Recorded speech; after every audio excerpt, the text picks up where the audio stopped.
Hey everybody, welcome to Conversations with Calvin, We the Species. It's Sunday, August 8th, and this is a little bit of a sizzle reel. I'm with Shawn Oueinstein, an amazing character, an amazing environmentalist, and you can see Mourning is his environmental novel that basically everybody on the planet should read. I mean, no kidding. You should read, and we're going to find out why everybody should read that before it's too late, and it's almost too late now. So Shawn and I met with a little environmental group. This is, like I said, a little sizzle reel, and the group I've discovered, and I've spent some time beginning to interview this group, and part of it is Alan Hess, who has the Captain Polo Environmental Series. And tomorrow, actually, I'm hooking up with Neil Kitching, Carbon Choices. He's in Glasgow. Great thing about Shawn, he's on the East Coast, so we don't have to juggle time. But I can't tell you enough how grateful I am, Shawn, for meeting you and your novel. We're going to talk about Mourning Dove, and that's the end of the sizzle reel. And let's jump in, and let me introduce you properly. Shawn Oueinstein, author and environmentalist. Take it away, a little bio, Shawn. Okay, so let me start with, I was born in Miami, and that's important in that it's my hometown, and with climate change, there are floods that occur during high tides on sunny days, and we all saw the building fall down. And that's my hometown. So that's part of the whole climate change business. From there, my dad was a student at the University of Miami. He got a degree in journalism. We moved to New York, where he got a job as an editor-in-chief of a movie magazine. We were there for 5 years. Then we moved to Albany. In Albany, here I'm from 5 years to about 12 years old, and every winter, the snowplows would plow snow towards our house, and I would build snow forts. I would build snow tunnels through the snow that they left, and that snow would be there from September to March. Today, you get a snow in Albany, it's gone in like 2 or 3 days at most. It melts. So it's like, wait a minute, this climate stuff is hitting me personally. So that's how. So anyway, I since then. Again with my father and both my parents, moved to the Washington, D.C. area, where I've been now for ever since I was about 12 years old. So, and then that's that's politics. That's sort of my life. So I think those things, places I've been, affect me a great deal. In terms of being a writer, my dad, as I say, was editor-in-chief of a movie magazine. He had writing dreams, and he sort of passed those on to me. In terms of climate, I gave you some of the climate background I've got, but it's also when I was in Albany as a elementary school kid, I had an elementary school teacher who gave because she knew I was interested in science, so she got me some sort of newsletter for children, and in that newsletter, I read articles about Al Gore's professor at the time, Roger Revelle, who was one of the leaders of climate change. And this was like 60s, 70s, whatever. So I was reading climate stuff back then that saying, hey, the earth is going to warm up, and the Antarctic ice sheets are going to melt, and the world's in big trouble. So, and when I was like 9, 10 years old when I was 14. So even back then. Yes.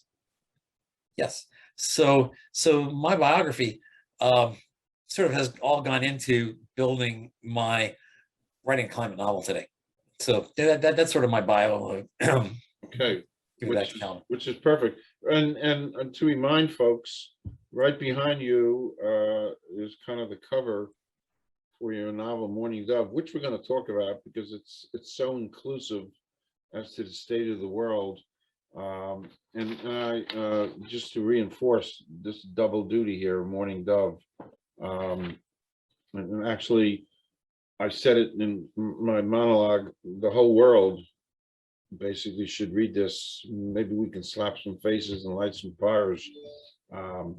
So, and everything I've read about you, because I've done my due diligence as a journalist, and everything I read, you have the firm belief, and you know what, I kind of subscribe to that belief that, well, let me put it this way, in blunt, how the hell can a novel fix the climate? That's one of your taglines, right? Right, absolutely. So I'd like to hear this. to me, the biggest inspiration I had for this novel is Uncle Tom's Cabin, which was written by Harry Beecher Stowe in the 1840s, 1850s, before the Civil War. She was the son of a minister, daughter of a minister, and she totally believed in that slavery was terrible. So her novel takes a character, Uncle Tom, who in center of the novel, he is caring for the daughter of the owner of his owner, who is dying of some terrible disease. So you really fall in love with Uncle Tom. And then the daughter dies, her father dies, her mother sells Uncle Tom. That's the term down the river. That's where it comes from. So Uncle Tom is sold down the river to a terrible slave owner, and you see him helping other people, but in the end, he ends up getting whipped to death. So what happens is the people in the North reading that fell in love with Uncle Tom. They realized, partially based on the novel, how terrible slavery was. So when Harry Beecher Stowe met Abraham Lincoln in the middle of the war, of the Civil War, and this is apocryphal, it may or may not have happened, but what's supposedly Lincoln told Harry Beecher Stowe is, so you're the little lady that started this great war. Wow. So she really did. I mean, she did more to start the war than anybody else. So a novel can be that powerful. You've got Upton Sinclair's Jungle, which changed the food industry in the United States, because he was writing about how in the food industry there's roaches and rats, and so the food that you eat is terrible. Because of him, that all changed. All of a sudden there were USDA laws created. Did he precipitate the FDA in some way? Yes, absolutely. Oh, wow. Yeah, so that was a novel.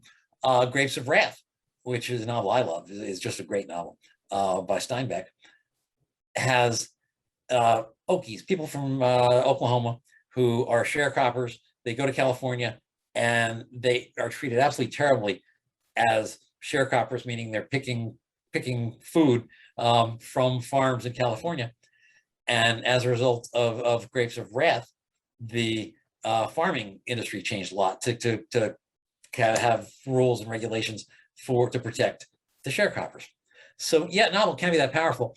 But what my favorite quote about a novel, and this is from a fellow writer I like, a science fiction writer named David Brin, who says that a novel is the ultimate sadomasochistic experience, because it's the only place that you'll find. I don't think there's anybody that loves reading that hasn't stayed up all night reading a novel. But on top of that, you get like spouses that'll tell their spouses, "Not tonight, honey. I can't put this novel down." You have people that give up food while they're reading. So it's like the novelist has tremendous power over the readers. The readers are just enthralled by the novel, and enthralled is another word for slave. So novels are that powerful, and one of the reasons they are is that the novel, sort of what I was saying with Uncle Tom, the novel hits the heart. You fall in love with the characters. You have characters that you identify with as you're reading them. With climate change overall, I mean, you read scientists talking about 2 degrees Celsius, how many 400 milligrams, whatever it is, of carbon. So it's all technical. It's all stuff that you don't really understand. It's all stuff that doesn't hit you.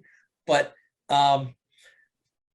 with a novel, it hits you. If you see a character suffering, that character that you are in love with, a character that you feel this is you, and that character is being affected by something like climate change, you feel yourself affected by climate change, and it makes a difference. So that's why Uncle Tom's Cabin was so powerful. So that's where I think a novel has that power. It takes a novel that's written really well, because you've got to grab the readers. You've got to have the readers wanting to read page by page by page, not wanting to put it down. You've got to have the readers love the characters. You have to have a story that is gripping, and you have to be persuasive without sounding persuasive. You've got to, if I were in a novel, be telling people, hey, climate change is terrible, that's preaching. I'm not preaching. I mean, in the novel that I write, it's you feel it, you are not preached to. So that's how a novel can have that power. Okay. Do you think your novel will be good enough to save the planet? Damn right it can. Good. I use that phrase, actually. One of my characters used that phrase Good. in the novel. So the reason it can is it's funny, because a lot of the novels today are self-published. They're people who think they can write. I studied writing. I went for a master's in English, studying under J.R. Salamanca, a writer in residence, a guy who wrote 2 novels. He's written about 6 or 7 by now, but his first 2 novels became major motion pictures, one with Elvis Presley and one with Warren Beatty. He made millions. He bought himself a yacht and traveled around the world with his millions. And then, like 10 years later, he came knocking on the door at the University of Maryland, asking for a job because he spent all his money, he enjoyed all his money, and then started writing more novels. But he was my writer in residence, great guy. That's J.R. Salamanca. So on top of that, and actually he was not as hard a teacher of writing novels as a guy named Ted White, who's editor-in-chief of 2 science fiction magazines. I was going every week to a writer's workshop that Ted ran called The Vicious Circle, and it was vicious. When he reviewed one of your stories or books, or whatever it is you were working on, and the entire group would review it, but he was the harshest. You felt like you can crawl under the door at the end because you had no bones left. So that taught, hey, how do you hit somebody to get somebody to the heart in writing? That's really what Ted White was all about. So that Vicious Circle. Let's see. The other one of the things I do, my day job happens to be a proposal writer. When that means that I am working for a company that does government contracting to the federal government, U.S. government, and we write proposals to persuade the government that our company, and our company meaning what's called butts and seats, it's the staff augmentation, the people that we provide the government are better than another company's butts and seats, which that's one of the things that I have on one of my Facebook pages is I'm a proposal writer and a fiction writer, but that's redundant because really what you're I like that. What I'm creating is sort of a fiction that my company is better than somebody else's company, when mostly they're pretty much the same. But so that really teaches me writing a lot. And then the one other thing where I sort of hinted on with like Uncle Tom is character, that I'm a character novelist. So I write, Mourning Dove has 2 characters that you just really, they are you feel them. They are somebody. So when I was going back to my biography, when I was a kid, I was reading science fiction novels, and you'd read novels about young people who are fighting aliens.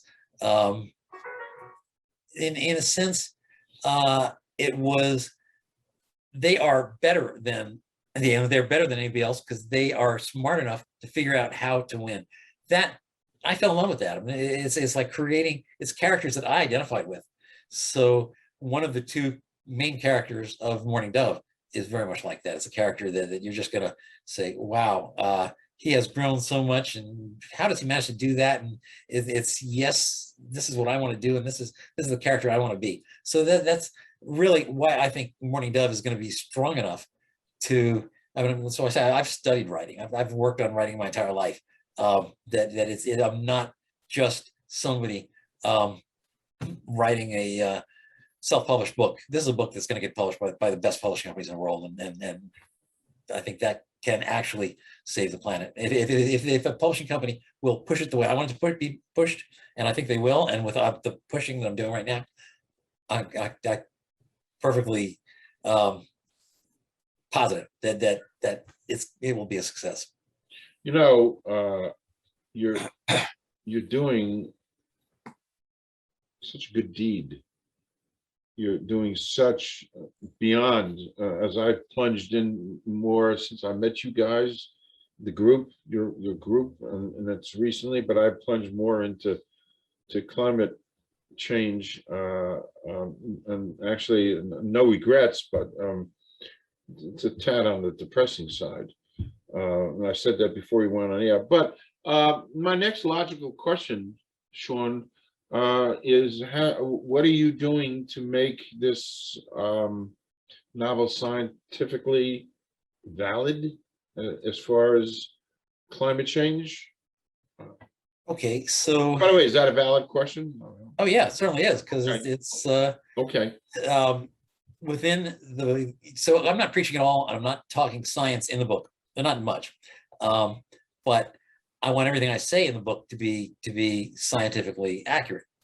So what I did, I've been working now on this for about 4 years.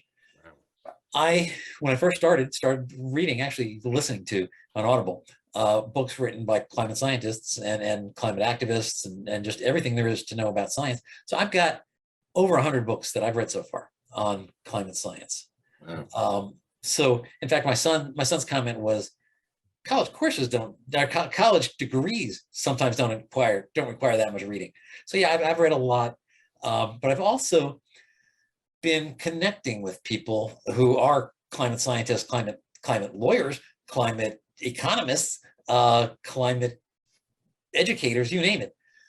So climate journalists, several. So I've got in LinkedIn, which is the best way to talk to people, I've got 27,140 connections right now. Wow. They're all climate related.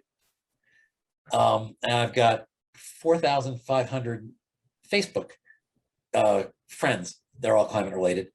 And I've got about 1,500 Twitter people that are climate related, but mostly on LinkedIn. LinkedIn allows you to talk to people. So I have, in writing Mourning Dove, I had a friend who said, wait a minute, you have a scene on a beach. Will there be beaches at a time where climate change has increased the sea level rise? So I put a note out there. I'm connected to about 100 oceanographers. So I sent an email, not email, a LinkedIn message to these 100 oceanographers. I got about 10 responses back, they all absolutely agree with each other. They're all from people who have degrees in oceanography, people who are PhDs or scientists in oceanography. And they all said, yeah, we will have beaches. They won't be the beaches they are today because they'll have moved, but as the ocean moves higher, the beaches will move higher following them. So you can't say that a particular name of the beach will still be there, but there will be sandy beaches. So that's just one example of questions that I've asked scientists through LinkedIn, just to make sure that, hey, that would be a scientifically invalid thing in the novel if I have a scene on a sandy beach and there are no sandy beaches then. There will be sandy beaches then. At least that's what all the scientists say. So So in terms of will my science be accurate? Yeah, it's I, I've checked with scientists, I work with scientists, I speak to scientists, and then I've got my own experience of, hey, yes, Albany no longer has uh, snow on the ground from September to March. So yeah, it's happening. So I see it. So it's not just talking to people who have their blinders on, looking at one thing. It's hey, you see it. You see the fires. You see the hurricanes. It's By the way, it's so biblical. it's there, and I now have a good bit of the reasons why it's there from my scientific research and talking to scientists. It's funny, the beach thing, I have to throw in, I'm 22 miles inland in central Jersey here from the ocean. Um, and I've been joking now for years that at a very near point down the road, I'm going to have beachfront property and my house is going to be worth millions for about 2 weeks Right. and then gone. I joke about that, and I've been tongue in cheek in that for a long time. So, I don't know if you want to divulge this, but in your novel, what's happening with climate? Can we take a peek? Yeah. So as the novel starts, you've got people who are a family in Alaska, and they are actually shooting up rockets that are intended really, one of the characters who's a kid at the time is saying they are Frankensteining plants to grab carbon out of the air and throw it into the ground.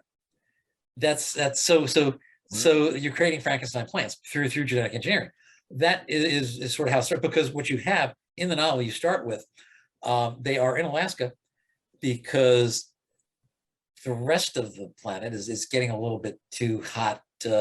Alaska is fairly comfortable, but they are moving to Antarctica. So what you've got is seeing what is going on in the world at the time. And they go to Chicago, and Chicago was hot. They're sweating like mad. But you can say one of the thoughts of what will eventually happen with climate change is near the equator, it'll get too hot to stay outside for like more than 45 minutes or so without getting heat stroke. That hasn't happened yet in this novel. In the novel, people can be outside. They're hot and sweaty, but they can be outside. They can survive. Animals survive. Plants survive. People, there are people everywhere. So the family is traveling from Alaska to Antarctica, and you get to see as they get into Chicago. You fly over Denver, you get to see what Denver looks like. They end up crash landing in Brazil, so you get to see what Brazil is like, and then eventually you get to Antarctica. So you're looking at what happens to the world. The world is hot. So during maybe late fall or early spring, they're outside biking. There's a good bit of that in the novel, actually. But even late fall and early spring, they are sweating like that while they're biking, and they have to drink tons of water, take a lot of water with them, because that's sort of crucial. So yes, there is climate problems. There's a story of an older gentleman in the novel who is in his third house, because, as you're saying, that his first house is underwater. His second house is still not quite underwater, but he says the foundation is usually above water, but not always. So now he's in his third house. That's what you got to do. So this is I'm seeing as an old man, he was alive today as a kid. That's the time frame of the novel. Okay. Depressingly, and my research has told me that in your novel, you write about 7 billion people dying. Do you believe that? Yeah, that's that the scary part is can we stop it? Yes. Will we stop it? I don't know. I have my strong doubts because you need that's really what I'm writing a novel about, is to persuade people, hey, you got to do something. But what I see happening is not as in this novel. People can survive out there. It's not so terrible. And you talk to some of the great scientists, Jim Hansel, Michael Mann, I don't know if you know them, I don't know, but they say that people are not going to be dying within the next 100 years or so from it getting too hot for people to be alive. But what is going to happen, why you gonna have people dying, is from the migration crisis. So you've got like 10, 11, 12 million people in South Florida. This is just an example. South Florida, my hometown, Miami. You've got today, sunny day floods. You're going to have, when you're almost having today, septic tanks that are from the water rising is destroying the septic tanks. So not only do you have sunny day flooding, you have sewage, raw sewage in that sunny day flooding. You have buildings falling down. You have salt going into your water because it's hard to prevent that. So South Florida, 11 million people are going to be moving. These are Americans. They're Americans, and all American, not all, but many Americans have guns. In the Midwest, you've got droughts. These are people that are going to have to be moving because their cities are not going to have water. You have a little bit of flooding that's going to be around the coast. People are going to be moving. So if you have, just figure 11 million people in South Florida, and how many people in the Midwest, and how many people in the West, how many people around the coast, how many people from hurricanes in like New Orleans, how many people are going to be coming to places like Atlanta, which is not on the coast. So let's say you've got first 100,000 people come to Atlanta. Atlanta's happy. Atlanta will say, not a problem. We will build tent cities. We will provide you with food. We'll provide you with water. We'll provide you with electricity. 100,000, that's a lot. And they'll still handle that. But what happens when it gets to be 300,000? What happens when it gets to be 500,000? And these people are all going to someplace like Atlanta, and Atlanta is finding, oh, wait a minute, our water systems are running out of water because of all these immigrants. We don't have our grocery stores are running out of food. And the immigrants don't have jobs. They don't. So they are a problem to maintain them. And you end up having, they don't have medication, they don't have enough doctors. So you end up with the migrants robbing grocery stores, robbing pharmacies, because they need drugs, they need food, they need water, and they're not getting it because you get 500,000 migrants coming into someplace like Atlanta. Atlanta can't handle it. You get people killing people. And at that point, the federal government comes in. The federal government tries to keep them apart.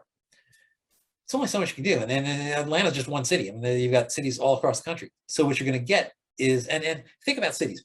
The only way anybody, so let's say you live in a farm in the Midwest someplace, and then you've got plenty of water, and because you've got a stream coming by, you grow your own food, so that's not a problem. You're far away from people, so disease is not a big problem. But if you live in a city, like I live in a suburb, actually, Washington, D.C., you live in New Jersey, people live in New York, you can't live in a city without having water coming in, food coming in, electricity coming in, and sewage coming out. As soon as you don't have that, people die. People have to leave the cities or they die because you need food, water, and sewage.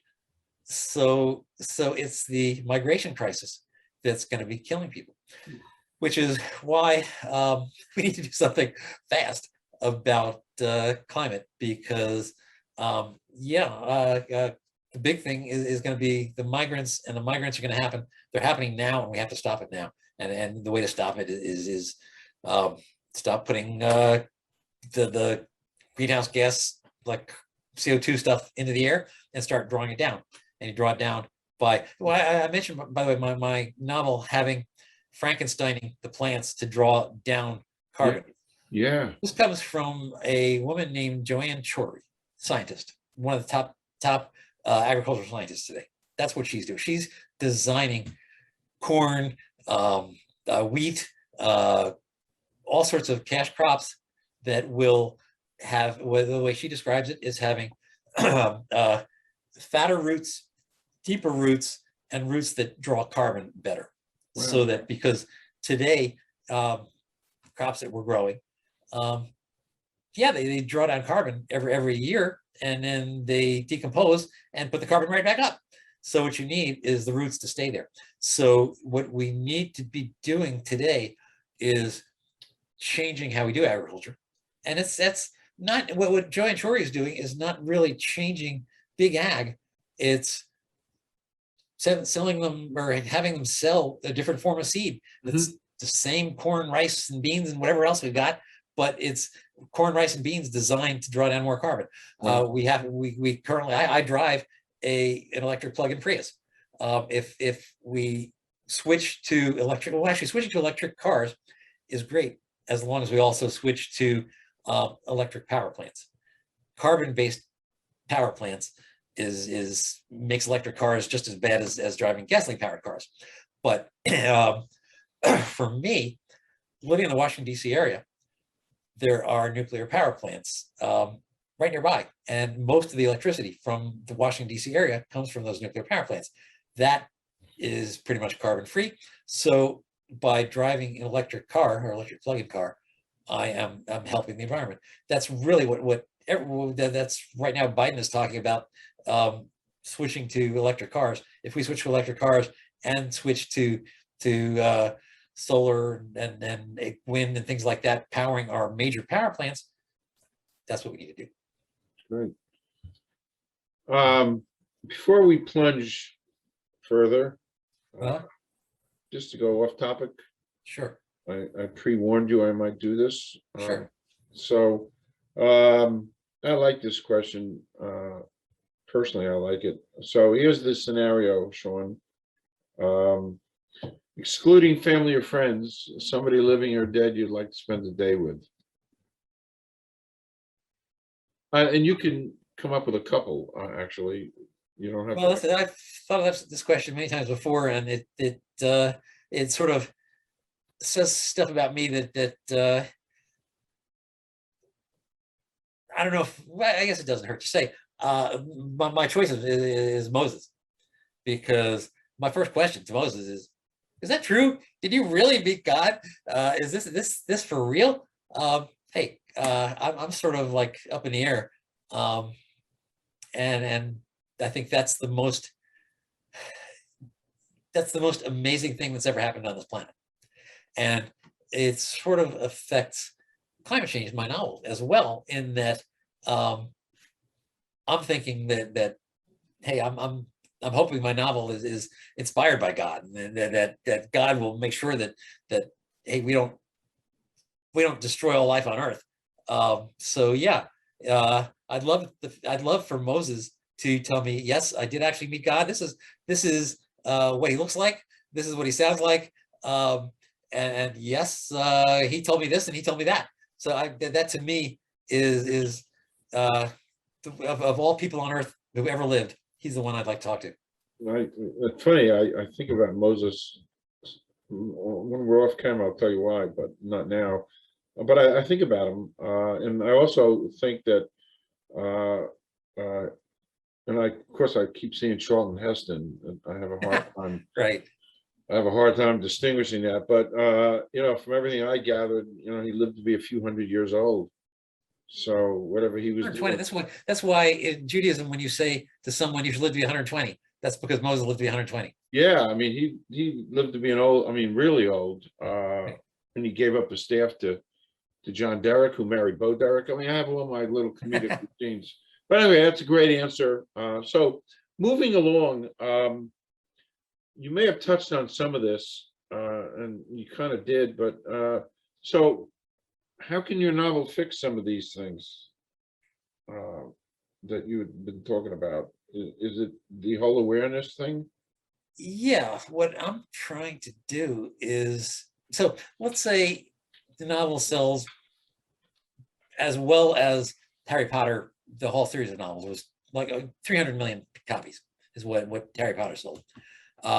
Becomes so that's a lot of copies, but not enough. Let's say it becomes a major motion picture. Major motion pictures can hit 2 billion people. So what the way to fix climate change is, and this doesn't come from me especially, it comes more from Michael Mann, who's one of the top climate scientists, is saying that for me to, to drive a Prius, plug-in Prius helps a lot, but not really. It helps a lot only if billions of people are driving plug-in Priuses. Raising my thermostat in the summer and lowering it in the winter helps a little bit, but only helps if billions of people do it. So what I'm trying to do with my novel is persuade people how to vote. It's more than anything else, because if the leaders decide, yes, we have to stop putting money into fossil fuels and instead put money into solar and wind and things like that, and put money, instead of putting money into big ag, agriculture, putting into the ground pesticides, if instead we are changing agriculture so that it is drawing down carbon. When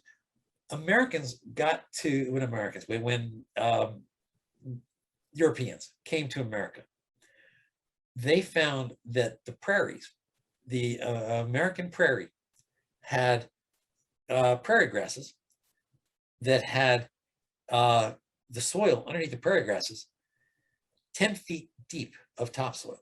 Wow. Today, it's something like 3 to 5 inches. Wow. Which is actually scary, because we're losing it, and eventually we're not going to be able to grow any more food, and that can happen actually within the next 35 years. That has nothing to do with climate change. That is just one of the things you read about when you're reading about about agriculture. But what we need to do is, and what I'm hoping my novel will do, is persuade people to stop funding agriculture, funding pesticides that kill the biota underneath the ground, and instead let that biota be healthy with carbon in it.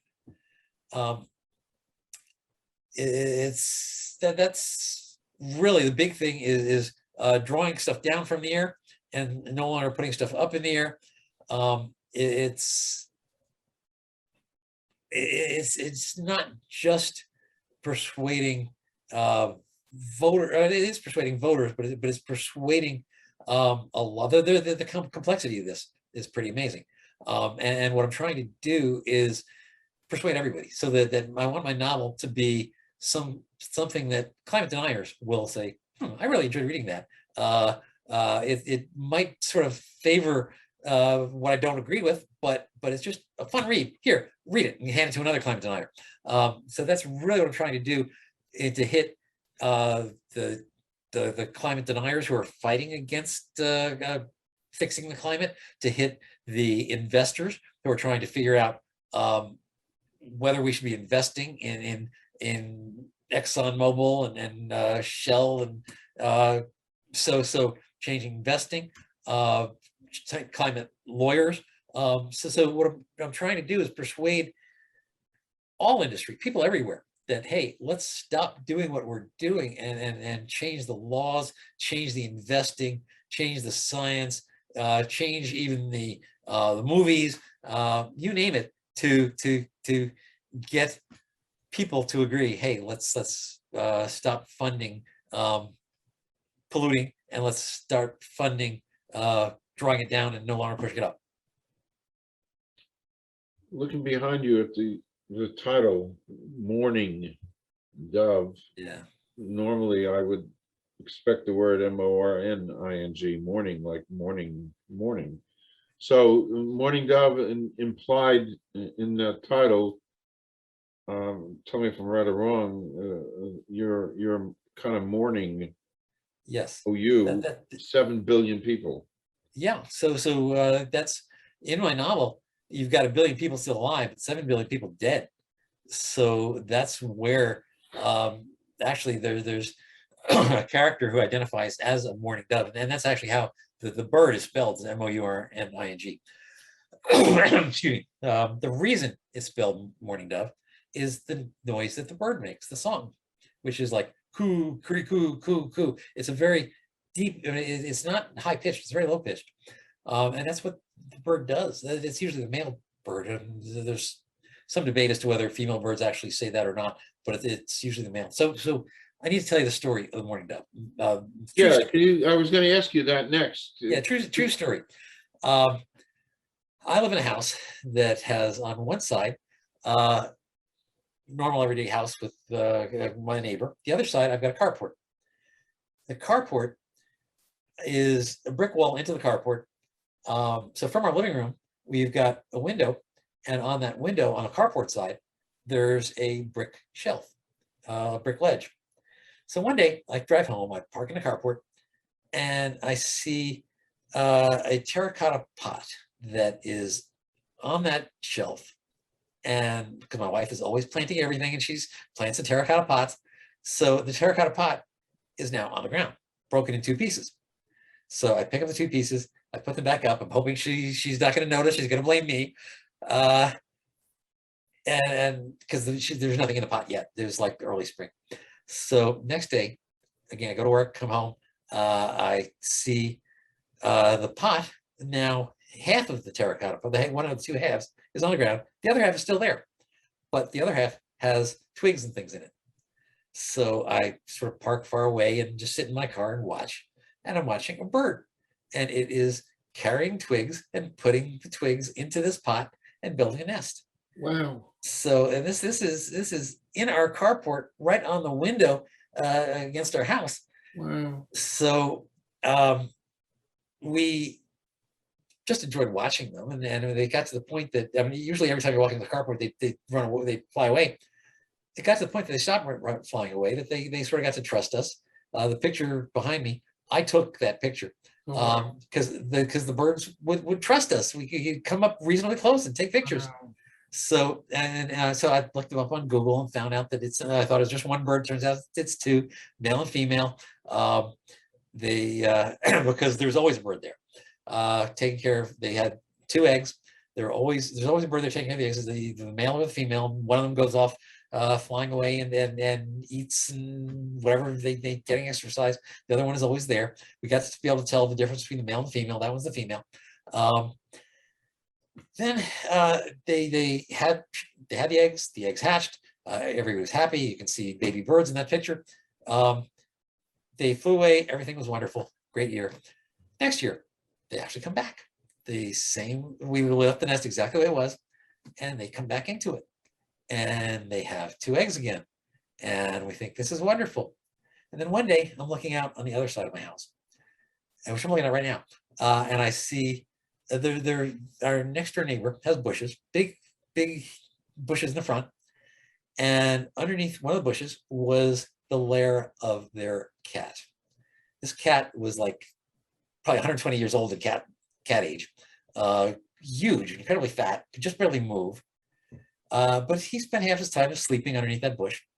So one day I'm just looking out, and I see that cat go racing as fast as he can, grab something, and then walk back holding something by the neck, and just incredibly proud back into its lair.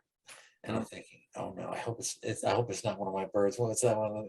Sure enough, the male mourning dove, from maybe half hour later, he is shouting at the top of his lungs. You can see his chest going in and out as he's shouting, coo, coo, coo, coo, coo, incredibly loud, standing about a foot away from that nest. He won't come near the nest. And I go out there and I tell him, hey, Mr. Dove, if you were, the eggs are ready to hatch. If you were sitting on those eggs instead of mourning, they'd hatch and you'd have babies and you'd probably be able to take care of them. Instead, he spent 18 hours straight shouting, coo, coo. And then he flew away. We didn't have the heart to take the nest away. The eggs eventually crumbled. A year later, he is back, the exact same bird, standing in the exact same place, shouting at the top of his lungs, coo, coo, coo, coo, mourning. And then the first year, it was like he's probably asking for her to come back. The second year, he's probably just mourning her, because it's like he's got to know she's not coming back. So he spent 40 hours mourning his female dove, and then he flew away, and we never saw him again. So in the novel, I actually use that story because what I've got is a situation where the father has to help his kids, and the grandfather tells the story of the mourning dove, which I say it's in his carport, because I say that he grew up in today's world, and his daughter pretends to be a mourning dove. She says the coo-coo, coo-coo. So she is really the title character of the book. Well, heavy. Yeah. So that's where, yeah, it's the bird is mourning. One bird is mourning for the other, but it's also, hey, she's mourning for 7 billion people. Yeah. And then the book is mourning 7 billion people. Heavy. Finally, I guess the logical question, timeline that we can see and open and read Mourning Dove. Do you have kind of a little bit of a timeline? So I finished the first draft about a year ago. I've had it read by a lot of friends. I am still right now making the last few changes that really need to be made to it based on comments and based on, actually, you are interviewing somebody on Tuesday whose book I read, that actually reading that book gave me thoughts as to how to change this one. So yes, I'm still making changes to it. But I figure I should be done with that probably in less than 2 months. Totally finished with the book.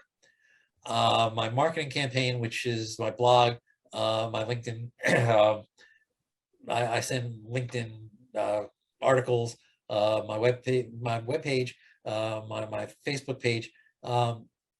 My marketing campaign is also pretty much done. So I expect within the next month and a half to be sending it out to agents, because I've got so many connections and I've done a lot of marketing work, and also because it's a great novel. I think it's going to sell immediately. It'll get me an agent immediately. The agents will publish it immediately. Publishing takes a long time. The quickest if they're going to rush, they can do it in 6 months. Usually takes longer than that. And what I'm looking for is a great publishing company. I've been published. I have a short novel that I published years and years ago with what in those days was Random House. Today it's Random House Penguin, because the two companies merged.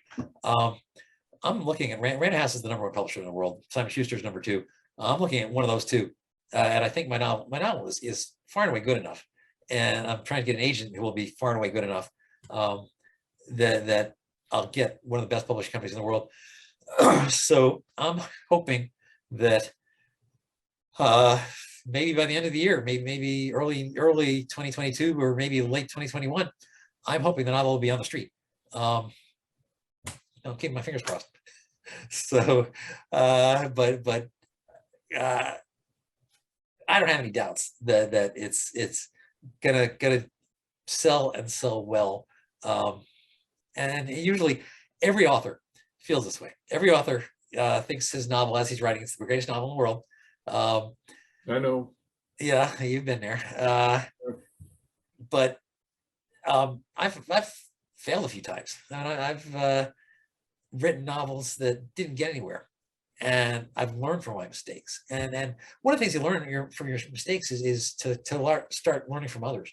So actually, I'm in the middle of watching a video of another novelist talking about how to work with agents. She's telling me stuff I already know, but that's the sort of thing I do today. It's make sure that I'm not going to miss anything, that I am whatever I can learn, whatever I can do to make sure, hey, my novel is going to save 7 billion people. I'm doing it. So that's the timeline. I'm thinking, hey, I'm looking for very latest, early 2022. Okay. Well, as I mentioned before we went on air, I'm aboard. And, you know, I have a nice little collection of people that I'm gonna share at least the beginning of this with. And you're